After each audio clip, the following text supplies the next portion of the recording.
Hi, everybody. Happy Tuesday. Thank you for coming to MiHIN's June download. We have some really good partners here today, so you won't have to hear from me, which is always the best. Let me just introduce MiHIN to those of you who don't know, and we will get started. Next slide, please.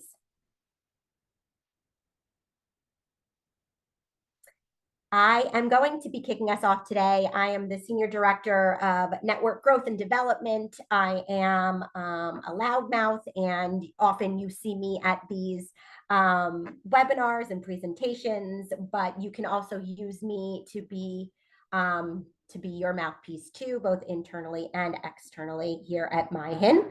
I am thrilled to welcome Matthias and Madeline, our partners from M-Shield and Civitas, who will be here as our subject matter experts, because MiHIN is not a subject matter expert in this subject, and we need to learn from our partners, and we need to learn from you, our stakeholders.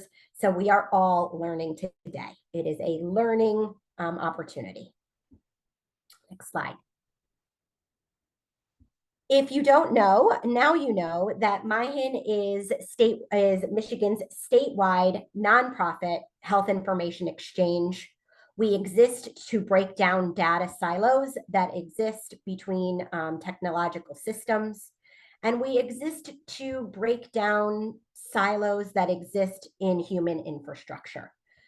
Not every entity or stakeholder in our ecosystem is always aligned and are always thinking about everybody else's needs. And we try to elevate everyone's data and information needs, technology needs, and socio-political needs to better the ecosystem as a whole.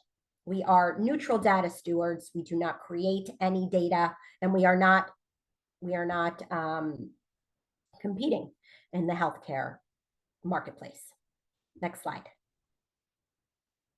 Just to give you a sense of who we work with, we work at a couple of different levels. We work with the federal and state governments, our health departments, our payers, and then we work with hospitals and health systems and clinics, practices, CMHs, FQHCs, pharmacies, and even going further down, closer to the patient, we offer tools and essentially the data that we are routing is supposed to help doctors, nurses, clinicians, care managers, social workers, dentists, pharmacists, and care seekers to serve their clients and patients as best they can, with information that has been gleaned from systems outside of their own that they might not be privy to. Next slide. We do this work under HIPAA. So the data and information that we route is meant for TPO, for treatment, payment, and healthcare operations under the law. And often we are asking, well, what are you using this data for? Why do you want to share this data? Why do you not want to share this data? How is this information going to impact your clinicians? How is this information going to impact your operations? And so we are constantly trying to ask of our customers and our stakeholders and our partners, what are you using this information for? What do you need? What do you need to know and why? Because within any one organization, a piece of information can mean something different depending on what your role is and how you see success. Next slide.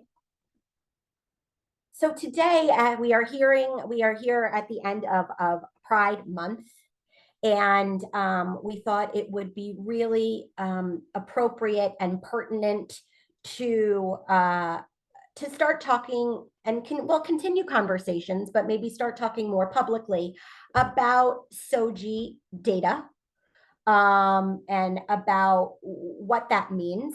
And again, how people are using it, how it should be used, why it should be used, what we are measuring, and also, what the role of a health information exchange is in implementing standards, for which reporters or submitters of data have to comply with.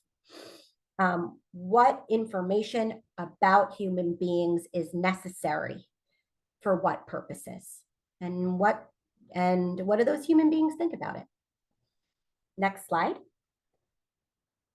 Oh, okay. So what do we mean when we're talking about SOGI data? Sexual orientation and gender identity. SOGI data.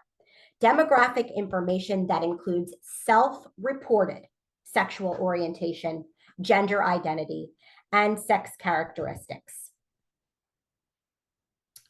This information is part of what makes a trusting relationship between a care provider and a care seeker. It empowers provider to understand their patient's needs and develop appropriate care. It can enable researchers and policymakers, public health professionals to better identify disparities and barriers. What can't be measured can't be improved. This data can be leveraged to better understand and document and address issues impacting specific communities, such as inequities to access to healthcare, or experiences of discrimination, or specific health outcomes affecting specific populations. When SOGI data is collected and analyzed meaningfully, it can be used by advocates and decision makers to allocate resources, right? Without research to show the need for specific health interventions, it's unlikely that decision makers will be willing to spend any money on it. So if we can't measure it, we can't improve it. And we're going to talk about how we are going to start capturing it and routing it. Next slide, please.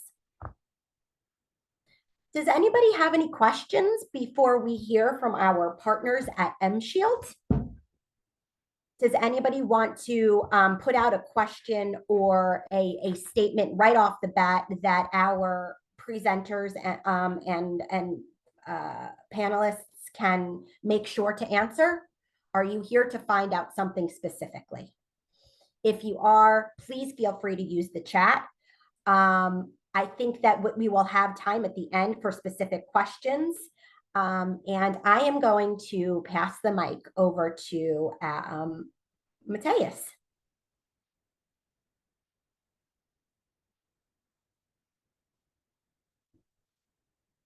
Hello.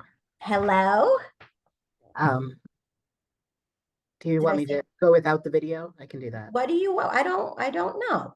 Okay, it won't let me turn on the video, but I'm well, fine. Then there you have it. Okay. Well, my name is Matthias Kirsch. I am the health informatics specialist from MShield. And I'm going to give a little bit of an overview about who MShield is and kind of the space that we're working in Michigan right now, and some of the work that we've done around best practices for data collection for demographic data. You can go on to the next slide. So MShield is developed out of a partnership with Blue Cross Blue Shield of Michigan. It's one of the collaborative quality initiatives. Go ahead and advance. So CQIs were developed in this quality improvement space in Michigan, and traditionally have involved working with a lot of specialties, and more recently have moved to more population level. So go ahead and advance. I think there's 3 more clicks here. Yep.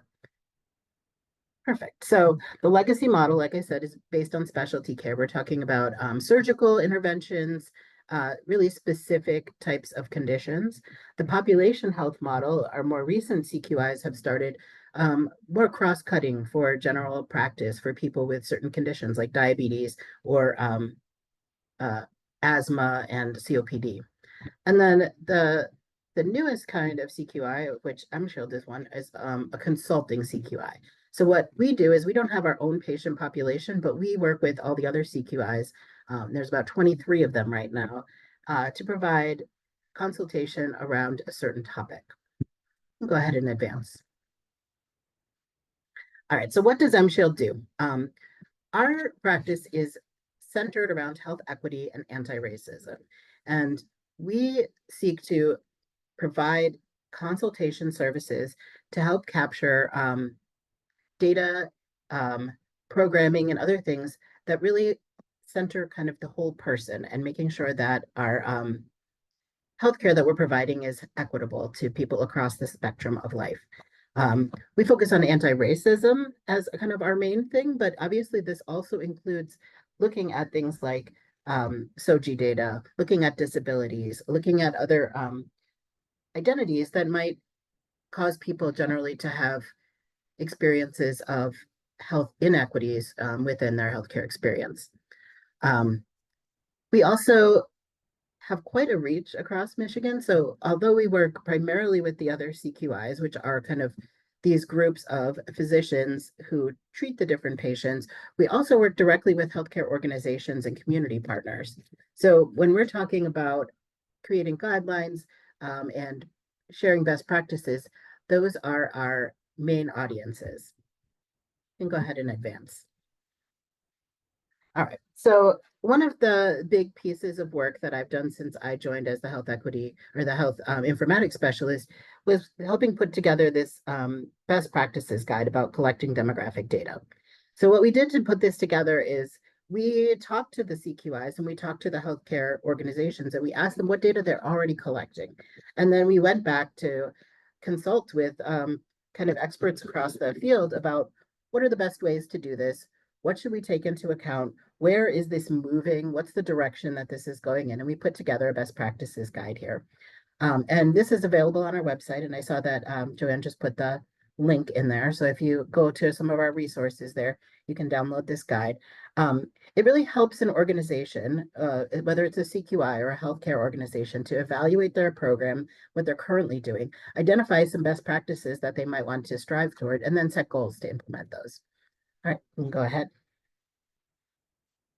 All right, so Joanne already gave like a overview of what SOGI is, but I wanted to offer some specific definitions that I think are important to understand as we talk about collecting this data, because it's not just one data item. So we have sex or biological sex. This is usually what somebody is assigned at birth, what you'll see on a birth certificate. And it's defined by a person's genitalia that are available, that are visible upon birth or before birth, and also genetic factors like chromosomes. Gender or gender identity is more of a person's individual sense of who they are in the world and how they relate to other people. Sexual orientation is about who you're attracted to. And then gender expression refers to the way that a person shows themselves to the world. So you can identify, you can have identities across these four items that may or may not, all align with the heterosexual norm, right? So biological sex, gender identity, sexual orientation, and gender expression can have various categories for each person. All right, let's go to the next slide.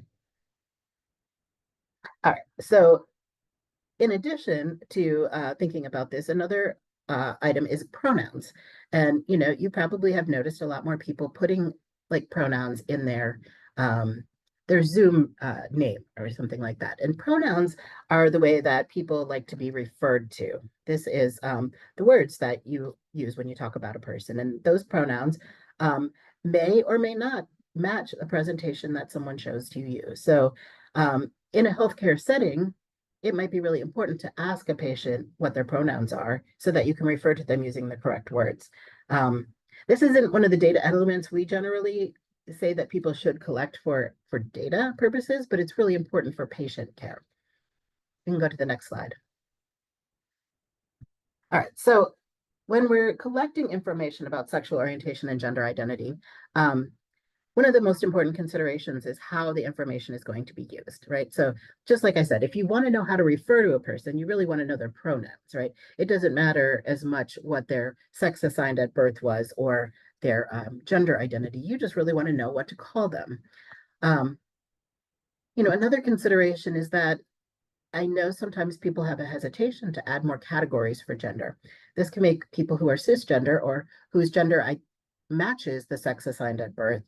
It might make some people feel uncomfortable that there's more options listed here, but it will also be a really important signal to transgender and to gender fluid people that they are seen and accepted at the practice.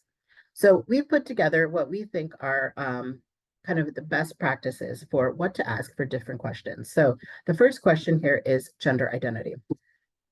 Or no, the sexual orientation. I apologize. So you do think of yourself as, and then one of the things that we always recommend is, as much as possible, to put the response options in alphabetical order. And the reason that we talk about this is because it doesn't preference any particular identity over any other. It's just alphabetical order. So you can look down the list and find the one that matches for you. And another couple of notes on here is that we always recommend, as much as possible, for places who are asking these kind of questions, to include an option for prefer to self-describe that lets someone write something in, and also include an option for prefer not to answer. And there might be many reasons why someone might not feel comfortable answering this question, and we want to make sure that people feel okay to have that option. So this first question, again, sexual orientation. The next one is gender identity. And as you'll see here, we also included a select all that apply. Now, this might make it a little bit more difficult for people who are in the used to collecting like one item to talk about gender identity, but people can identify as both a man and as a transgender man. And so, making sure that you're collecting information in a way that, again, people identify themselves is really important. And then finally, what sex were you assigned at birth? This is the sex characteristic. Here, female and male are, the most common options, but there are some health systems within Michigan that allow people to identify intersex or X or something else as the sex on a birth certificate. And so we wanted to make sure to include that as an option here as well. We can go on to the next slide. All right, so our best practices guide we have like a one pager here that has all these questions, as well as questions about race and ethnicity, disability, and English comprehension. So to review some of the best practices that we talked about, this is specifically for data collection. We want to allow patients to self-identify and self-report. So some of the considerations: allowing people to check multiple boxes, allowing people to write in answers if they don't see an answer that matches their identity. Also important, as if you're a hospital group or you're a community group, include the communities that are part of your population in the design and validation of how these questions are asked. So you can start with, what you think are the best practices, and then get some feedback from your community. Make sure that these questions are really reflecting how people identify. Validate that you're collecting the right information, right? So have a process in place to confirm with the patient and update at their subsequent visits or interactions, right? So this shouldn't just be a one-time collection of data. People should have that option and an easy option for how to change that information should it change. And then also have a workflow to check that, data is available for all patients. Make sure it's been collected in a systematic way. And finally, just consider, as you're going through this, what data do you need to collect and what will you do with the data? All right, we can move to the next slide. So here's a little bit more about what to do with this data, right?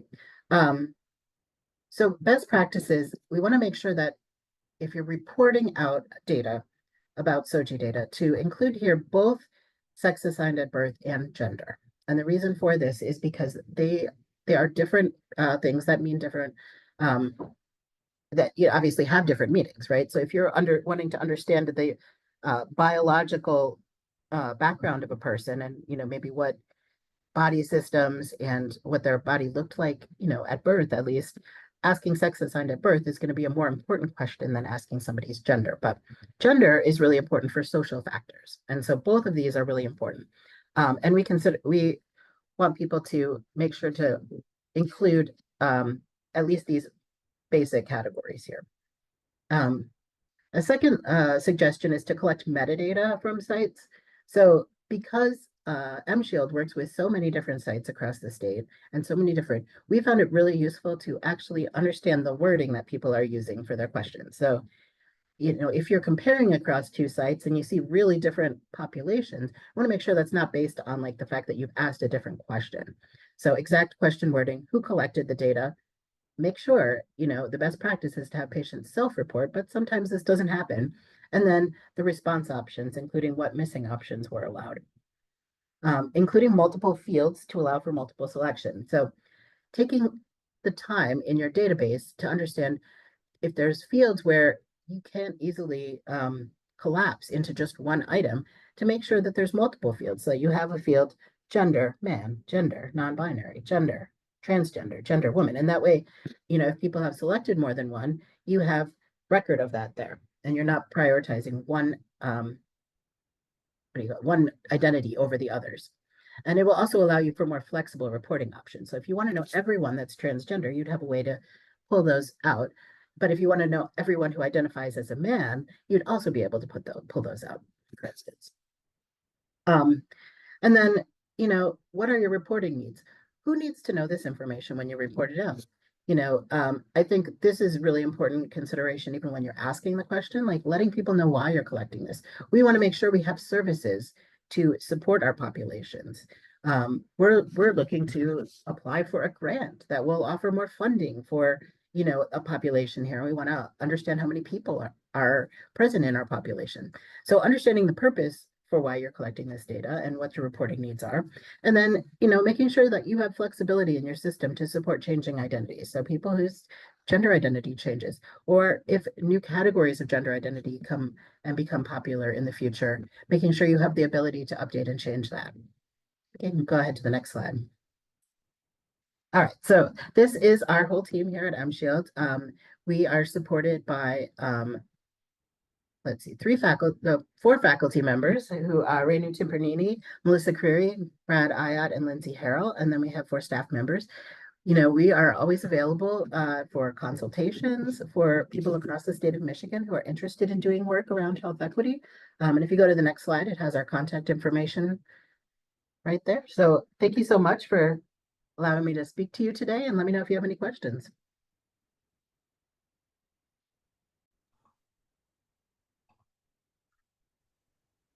Thank you so much. I just learned a lot.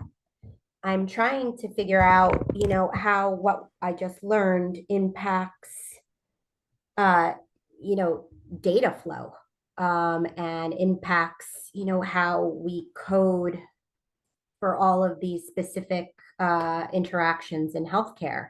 And so, Madeline, first of all, congratulations. You look completely different. You can tell you're married. You really can. I hope it was everything. And I'm just really excited for you. Thank you for being here. Tell us more, will you, from your vantage point? Yeah, absolutely. Hi, everybody. It's great to be here. Thank you for the congratulations. I got married over the weekend. So that's what she was referring to. It was fantastic, had perfect weather, couldn't have asked for a better experience. So I am excited to be here today, and I think we can move to the next slide. Again, I'm Madeline Valou. I'm a program director at Civitas Networks for Health, and I'm here to talk today about what we call the Demographic Element Modernization Initiative, or DEMO. So this is a multi-phased program that's actually being implemented through a partnership between Civitas, HL7 International, and then America's Health Insurance Plans, which is AHIP. So this program really aims to improve upon existing demographic data standards so that healthcare organizations can better identify disparities and better inform things like culturally responsive care. So I'll do some brief introductions of our program partners if we just move to the next slide. So just briefly about Civitas, for those of you who don't know, Civitas is a national nonprofit mission and member-driven organization. We have around 170 different organizational members that we say are either moving data to improve health or using data to improve health. So we say they're on the bridge between data and doing. We also do a lot of things like this. Civitas does a lot of thought leadership, a lot of webinars, and we have a really robust policy and advocacy agenda as well. So we do a lot to promote and influence both the private sector as well as policymakers on matters of things like interoperability, health equity, and any other issues that are of importance to our members. So that's Civitas. We go to the next slide. Yeah, and then as I mentioned, so for this program specifically, Civitas was able to partner with HL7 as well as AHIP again. HL7 is a nonprofit ANSI accredited standards development organization, or SDO. I believe they have around 1,600 members from over 50 different countries that include members such as healthcare providers, government stakeholders, pharmaceutical companies, and consulting firms. So they do a lot in the development of standards for the exchange and retrieval and sharing of electronic health information. And then we can go to the next slide. AHIP, which again stands for America's Health Insurance Plan, is a national association of health insurance plans in America, and they actually were our program sponsor for this demo initiative. So we can go to the next slide. That was the program team. Yeah, and so I guess to jump right into it and maybe provide a little bit of background information on the impetus for the demo initiative. As just discussed, there's a lot of challenges with demographic data, content, standards, and collection. Data standards often do not align across various federal, state, or accreditation requirements. They don't align across markets, so Medicare, Medicaid, or commercial, or even across stakeholders, so payers, providers, healthcare organizations, et cetera. So as an industry, we're putting all of this work in to make technical changes to systems, to train staff, to develop materials for respondents, so that we can each collect this important data to meet our specific requirements.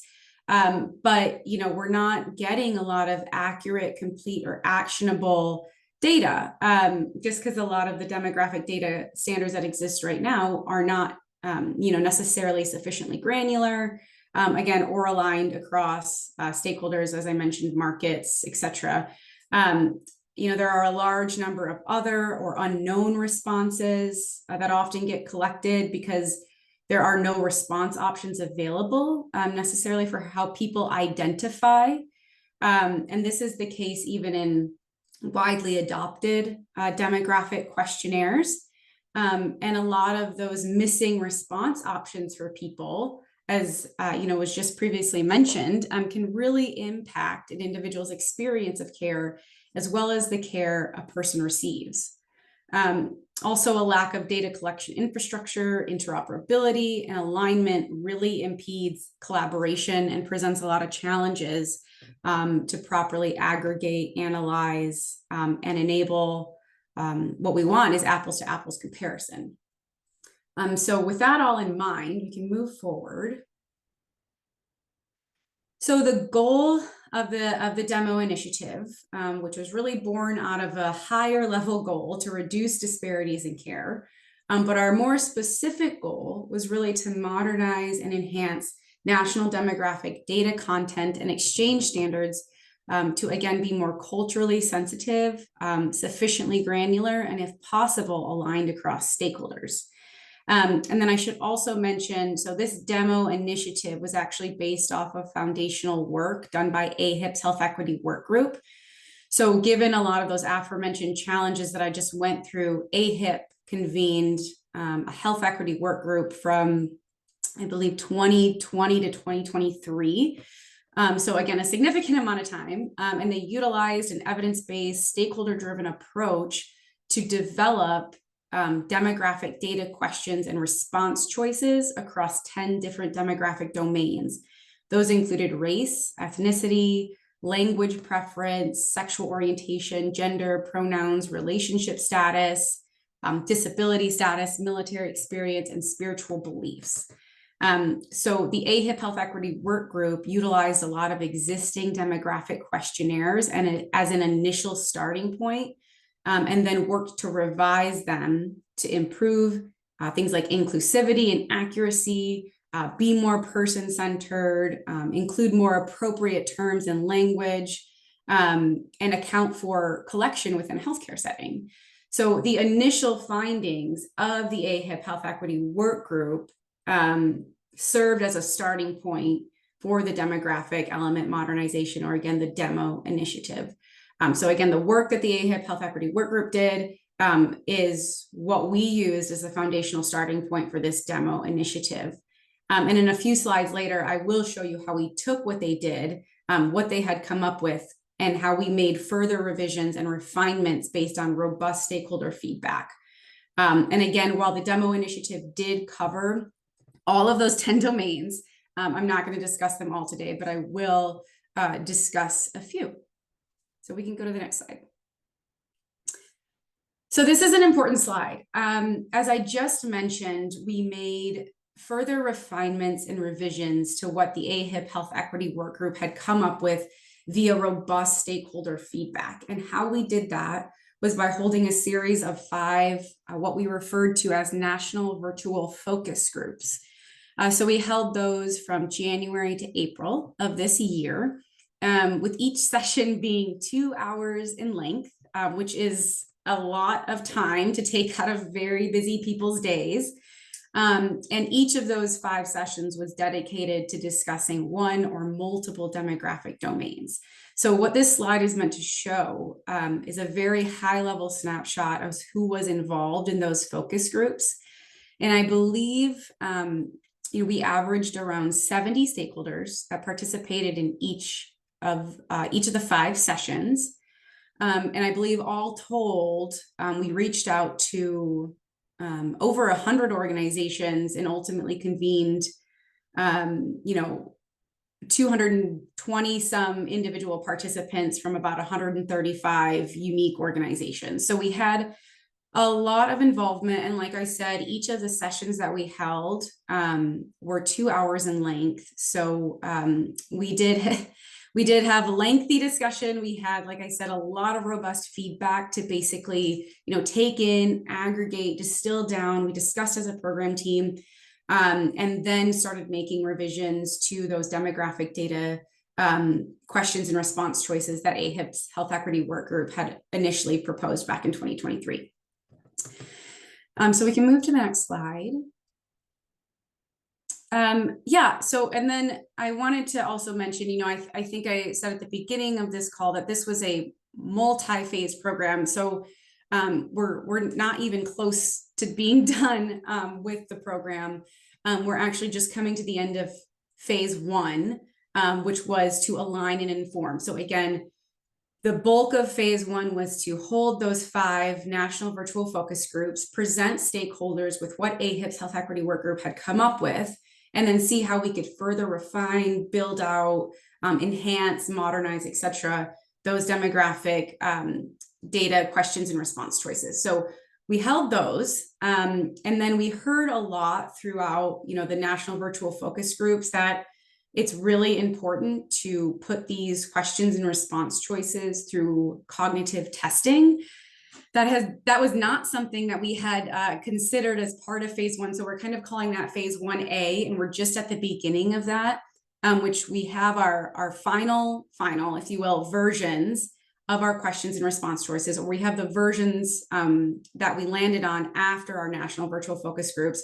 And we're working with the Patient Advocate Foundation right now to present those to cohorts of patients, just to test, understandability, et cetera, with them. And those questions and response choices could change further before even moving into phase 2, which is to really work with HL7 and put those questions and response choices through their established processes and methodologies for creating standards. So again, just another form of consensus building is basically what the HL7 process is. So those questions and response choices that, again, I'll walk through in a minute, could change even further.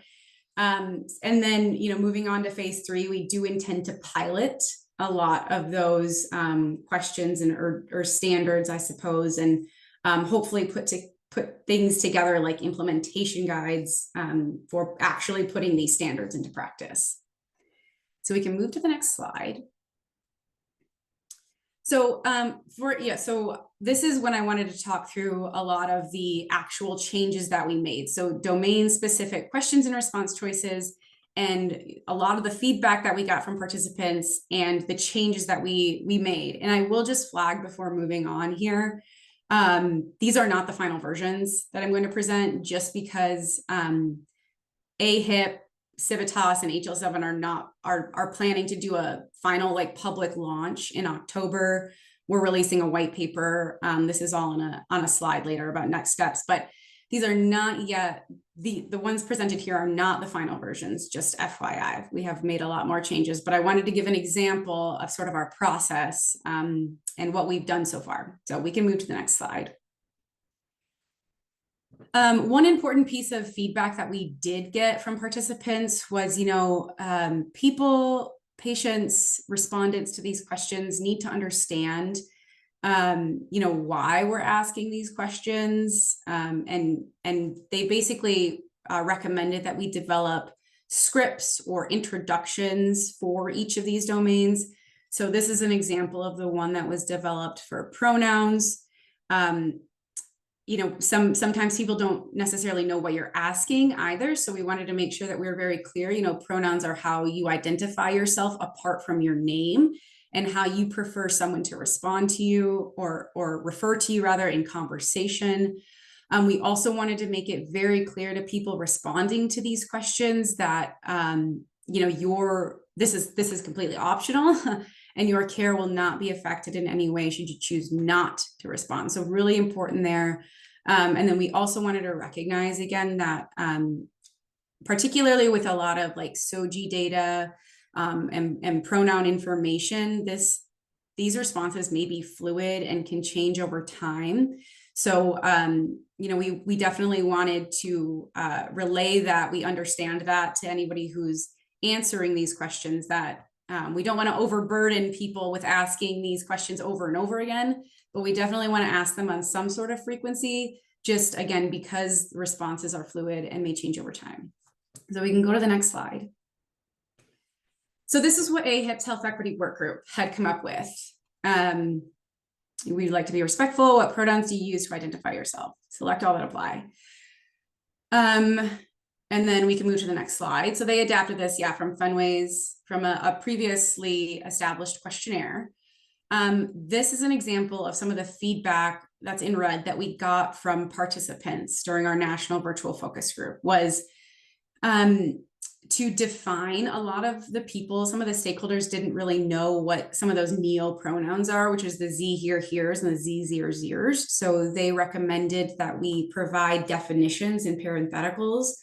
And then again, in order to not make people feel othered, and by just providing a definition for some of those neopronouns, it was recommended that we provide brief definitions for all of them. So that's what we did. So those are the ones in parentheses. And then we also received feedback to add a response option for use my name, which is really important. And then another piece of feedback that we received was additional pronouns, as you can see, as a strike through. Participants felt that additional pronouns, that language can make someone feel like they have to make something up, or that they're just creating something out of thin air. So we changed that to something else, please specify. And again, we've even changed these further. But just an example of some of the initial feedback that we got from participants, and we have refined them further. So we can go forward. Next slide. Yeah, thank you. So again, go back one, sorry. I was just gonna say, again, here's our introduction and definition for sexual orientation, sex, and gender. Again, because a lot of times, or sometimes, people may not necessarily know what you're asking. So it's important to maybe provide some very high-level definitions. So sexual orientation means which gender you have an emotional, romantic, or sexual attraction to. Sex means the sex you were assigned at birth by a doctor or midwife based on external body parts. And I do just want to emphasize too, like every single word in these scripts is very intentional, and every single word in the questions and response options is very intentional. So for example, you know, we wanted to keep this at like a 4th to 5th grade reading level. And a lot of the definitions, even just for sex, is what made me think of this is sex means the sex you were assigned at birth by a doctor or midwife based on external anatomy is the word that was used a lot. And we were like, well, that's not 4th to 5th grade reading level. So we changed that to body parts. So again, very tedious. Like I said, every single word was very intentional and heavily considered. So just wanted to note that as well. And then gender is one's own sense of self and their gender, whether that is man, woman, neither, or both. And then your gender may differ from your sex assigned at birth. Wanted to, again, make sure that people were aware of that. And then, as we stated last time, your care will not be affected should you choose not to respond. So next slide.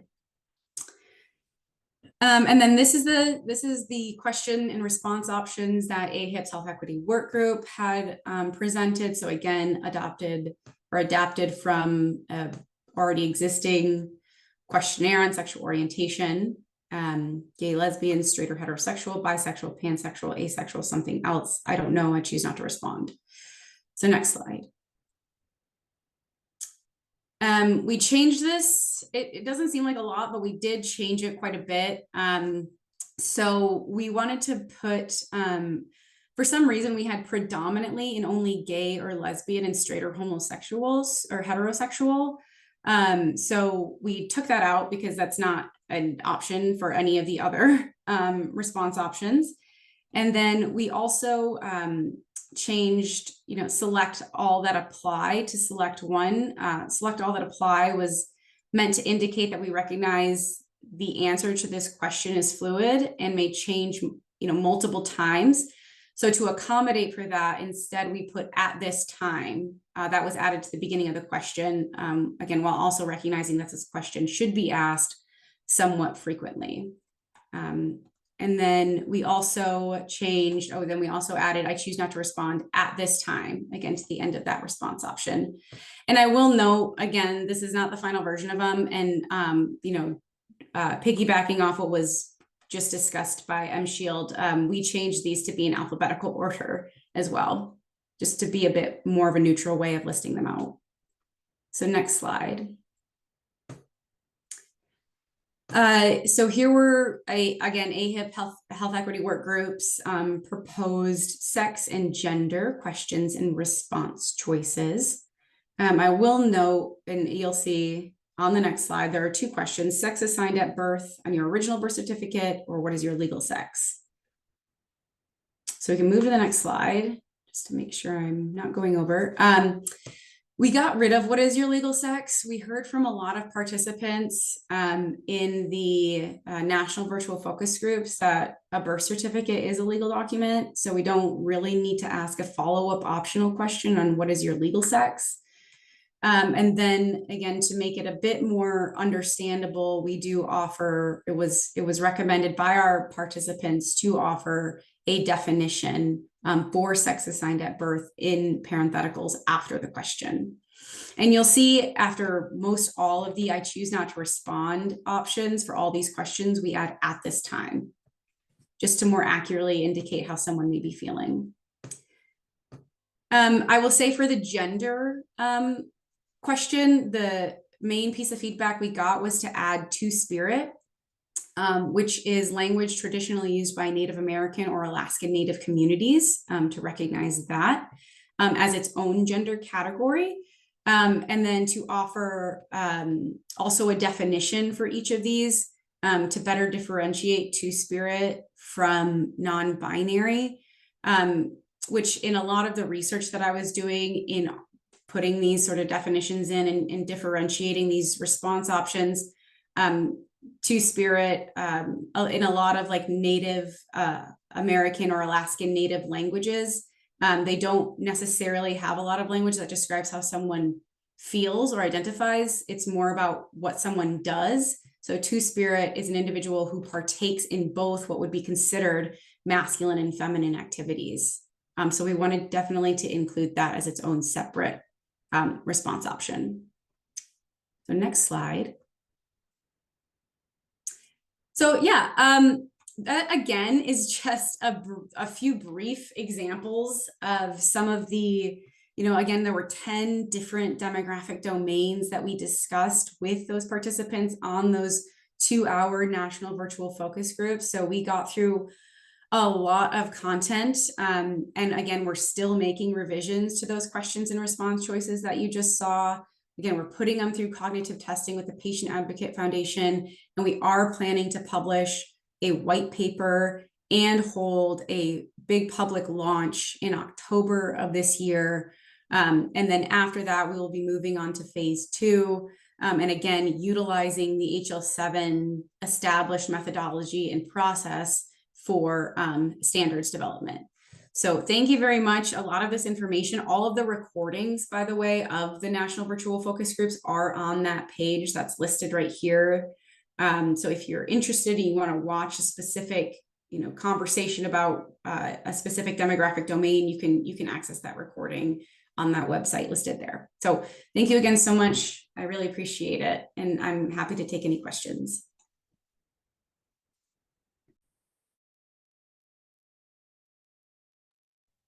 Thanks, Madeline. Joanne, do you want to pop back on? And Matthias, if you are able to come on camera now, I'm not sure if you don't feel that you have to, but if you'd like to, I think it should be working for you now. Joanne, I don't know if you had any questions that you wanted to get us going with, or if anybody else wants to use the chat or come off mute to ask any questions.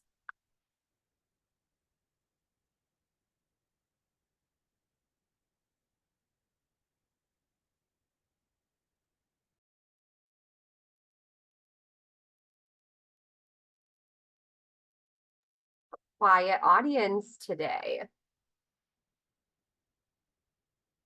And Joanne, I'm not sure if I know usually you have a full set of questions and comments, so I'm not sure if Yes, sorry. Of course, I was like, You're okay? I was talking the whole time. That's Talking what I assume. Okay. Hi.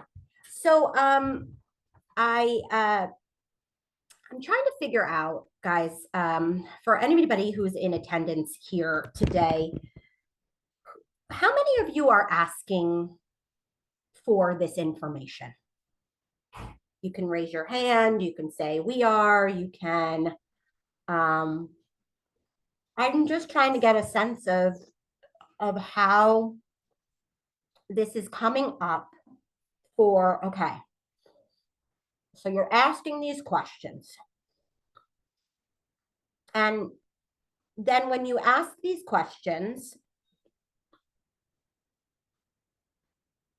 so I don't know if this came up for you, Madeline, in any of your work groups, but let's just say that people have a care team, okay? And let's just say that they move between doctors. And let's say that they move from one doctor to a new doctor. And that old doctor was able to give the new doctor information about this patient. Did you hear from any of your work groups that they had been approached by a new doctor that had information already about them, and that made them feel one way or the other? So if somebody walks into my office, but I already, and they are presenting, let's just say, as male, but that's not who they, that's not their identity. But I know from data and from information that's been exchanged that this person identifies as a female. And so I say, I start referring to them as a female. Is that a put off? Is that like something that people would appreciate? Would they appreciate being known before they walked in the door, or do they rather appreciate introducing themselves and being asked these questions over and over and over again? Yeah, I think that's a good question. That was definitely something that we talked about, during the national virtual focus groups. Again, was like, well, I don't think I mentioned it. I know I showed, the introductions that we had for each of the different domains, just so people could maybe better understand what we were asking. But we did develop another script that was much more high level of basically the why we're asking this information, who's going to have access to this information, what's going to be done with the data. And just to make people feel more comfortable about, like, they're offering up this very sensitive information and it needs to be protected in some way. So honestly, I would say, I think people, from what I heard, generally, prefer their information to be protected. Again, just given the sensitive nature of a lot of this. And again, I think they do appreciate being asked, not necessarily, that was another, I should have mentioned to it, like a key tenet, a guiding principle of a lot of our work was like balancing data need with data burden. So we don't want to, we need the data to deliver culturally appropriate, sensitive care, but we don't want it to be so burdensome. We don't want to be asking these questions over and over and over again. But we want to make sure we're asking them on some sort of frequency, just because of the fluid nature of a lot of these questions, particularly when it comes to SOGI data. So I hope that kind of answers the question. We considered that a lot, like I said, the appropriate frequency of asking these questions. And I think, I hope that that's a lot of the information that we'll get from the cognitive testing, asking different cohorts of patients, how often would you like to be asked this question? Is this something you'd like somebody to already know about you when you do present to a care delivery service? So I think that's a lot of what we're trying to get from the cognitive testing phase of our work. Yeah, I mean, what do you think, Matthias?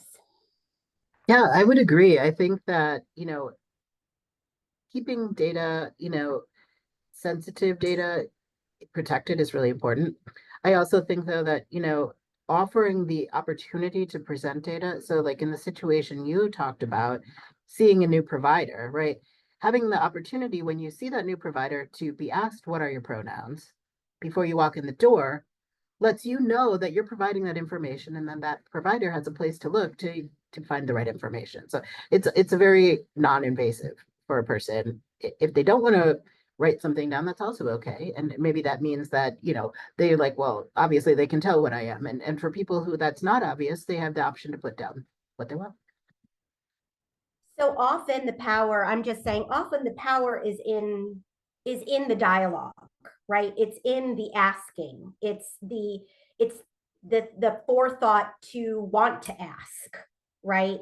And not so much, I'm coming at this from a place, as you know, where we're like, okay, well, where does that data go, right? And who else should or could have access to that data, and for what purposes? And so I think, Madeline, were the people that you worked with in all of these focus groups, did they understand, or did you guys talk about how data and information is exchanged within healthcare and for the purposes? So like, did you hear people say? So I think it's interesting that M-Shield and this is AHIP work, right? These are from, payers. Our health insurance providers are the ones who seem to be really interested in funding this work. And yet, on the other hand, did the participants understand that this was being funded by the health insurance providers? Because I feel like maybe there's a discrepancy, because maybe they want to share information and think it's really necessary for purposes of treatment, but not necessary for purposes of payment or healthcare operations. And so I guess my question is like, during your research and how you guys work, like, is there ever any, 3 sentences that say, look, your information is used in these ways through our system. It is used so that we can take good care of you. It is also used to create operations that help to take good care of you. And it is also used by the people who are paying to take good care of you.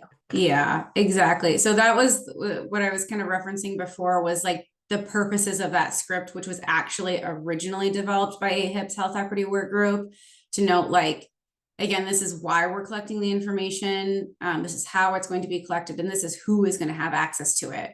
And it was listed out, very clearly. Yeah, like these are the entities that are going to have access to this information. And I think even after, participants did kind of tear that apart a bit too.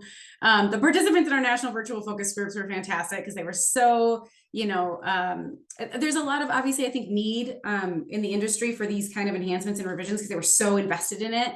And like I said, we're not afraid to tear apart a lot of the work that was being presented. So they did have a lot of feedback on the script in particular of like, and on that piece that you're speaking about is like, who has access to this data and why do they want it? And how much further is it going to be shared, like with their business associates, et cetera. So we did make that, pretty clear, or, we tried to make that very clear in our script of like, yeah, a detailed list of like, who's going to have access to this information and what could happen to it.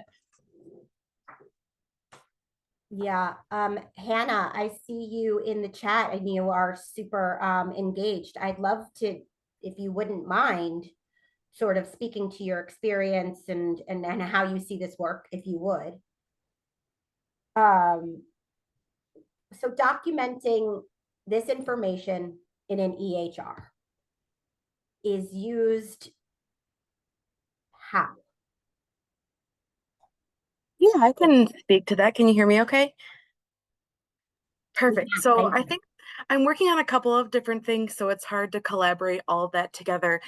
So we're kind of working in documenting it in Epic so that the correct health maintenance gaps can be identified for patients who don't present in a specific way, but also to make sure that we have appropriate pronouns, preferred names, all of those. So at the end of the day, it's not just about providing the appropriate care for that specific patient, but also knowing that information to have those inclusive and affirming conversations with the patient. And then I'm also working in a way with our patient-centered medical home with Blue Cross Blue Shield in creating some more inclusive practices regarding paperwork and identifying ways that patients feel that our paperwork is not inclusive. So one of the things was like getting rid of mother, father, and introducing parents or guardians. And then also removing just some different languages and policies and procedures for like staff who actually work within the health system. And then just making sure that we have appropriate education for practice staff. I mean, front desks are going to interact with patients differently than people on the clinical side. So just making sure that we have like the questions that those staff can ask, or finding a resource that they can ask to make sure that they have appropriate background knowledge. And like was kind of explained during this presentation, you don't have to know the right answer, but feel comfortable in asking that patient to provide what they would like to provide, I think is important. So just creating some scripting on how to make our staff more comfortable having those conversations. Yeah, I think that's really helpful because the people that that sign you in, or the front desk staff, like they can't, well, I don't know. I mean, how much access do they have to that information? They're not in the medical records, right? So there is going to always be a sort of step up in how we know you or how you can be known. Is there anybody here who's currently participating? Oh, shoot, it's noon, guys. We're done. I'm upset. There wasn't enough time. So look, thank you for coming, everyone. This is something that a lot of stakeholders have come to MiHIN, right? To sort of ask about this world. And MiHIN does not make the decisions about this world. MiHIN can build systems that can support the sharing of this information, but we still don't know what needs to be shared, can be shared, could be shared, what it's coded like, and why anybody wants to know. So we're still, we're still all finding this out with our partners at the state of Michigan. I mean, thank you so much for coming. Your work is phenomenal, guys.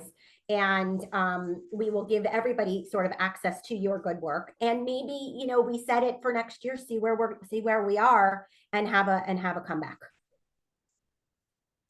Great. Thank you so much. This was Thank you. fantastic. Thank Really you, happy to be Thank you part for of it. having us. Really, really appreciate it. Really good stuff. Thank you. Happy Pride Month. Thank you.